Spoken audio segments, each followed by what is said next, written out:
एक ब्राह्मण को विवाह के बहुत सालों बाद पुत्र हुआ, लेकिन कुछ वर्षों बाद बालक की असमय मृत्यु हो गई। ब्राह्मण शव लेकर श्मशान पहुंचा। ब्राह्मण मोहवश उसे दफना नहीं पा रहा था। उसे पुत्र प्राप्ति के लिए किए जप तप और पुत्र का जन्मोत्सव याद आ रहा था। श्मशान में एक गिद्ध और एक सियार रहते थे। दोनों शव देखकर बड़े खुश हुए।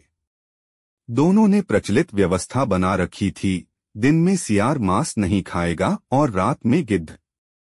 सियार ने सोचा यदि ब्राह्मण दिन में ही शव रखकर चला गया तो उस पर गिद्ध का अधिकार होगा, इसलिए क्यों न अंधेरा होने तक ब्राह्मण को बातों में फंसाकर रखा जाए। वहीं गिद्ध ताक में था कि शव के साथ आए कुटुंब के लोग जल्द से जल्द जाएं और वह उसे खा सके। गिद्ध ब्राह्मण के पास गया और उससे वैराग्य की बातें शुरू की। गिद्ध ने कहा, मनुष्यों, आपके दुख का कारण यही मोहमाया ही है।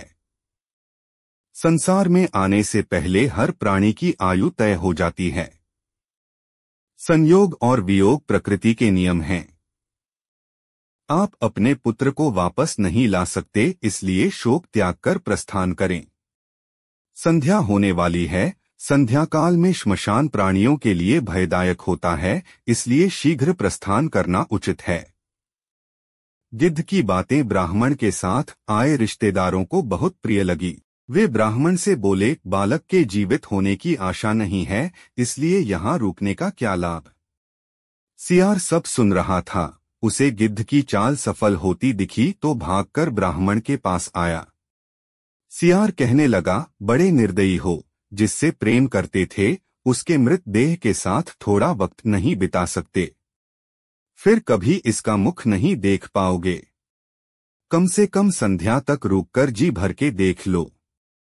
उन्हें रोके रखने के लिए सियार ने नीति की बातें छेड़ दी। जो रोगी हो, जिस पर अभियोग लगा हो और जो श्मशान की ओर जा रहा हो, उसे बंधु बांधवों के सहारे की जरूरत होती है। सियार की बातों से परिजनों को कुछ तसल्ली हुई और उन्होंने तुरंत वापस लौटने का विचार छोड़ा दिया। अब गिद्ध को परेशानी होने लगी। उसने कहना शुरू किया, तुम ज्ञानी होने के बावजूद एक कपटी सियार की बातों में आ गए। एक दिन हर प्राणी की यही दशा होनी है। शोक त्याग कर अपने अपने घर को जाओ। जो बना है वह नष्ट होकर रहता है। तुम्हारा शोक मृतक को दूसरे लोक में कष्ट देगा। जो मृत्यु के अधीन हो चुका, क्यों रोकर उसे व्यर्थ कष्ट देते हो। लोग चलने को हुए तो सियार फिर शुरू हो गया, यह बालक जीवित होता तो क्या तुम्हारा वंश न बढ़ाता। कुल का सूर्य अस्त हुआ है, कम से कम सूर्यास्त तक तो रुको। अब गिद्ध को चिंता हुई। गिद्ध ने कहा, मेरी आयु 100 वर्ष की है, मैंने आज तक किसी को जीवित होते नहीं देखा। तुम्हें शीघ्र जाकर इसके मोक्ष का कार्य आरंभ करना चाहिए। सियार ने कहना शुरू किया, जब तक सूर्य आकाश में विराजमान है, दैवीय चमत्कार हो सकते हैं। रात्रि में आसुरी शक्तियां प्रबल होती हैं। मेरा सुझाव है, थोड़ी प्रतीक्षा कर लेनी चाहिए।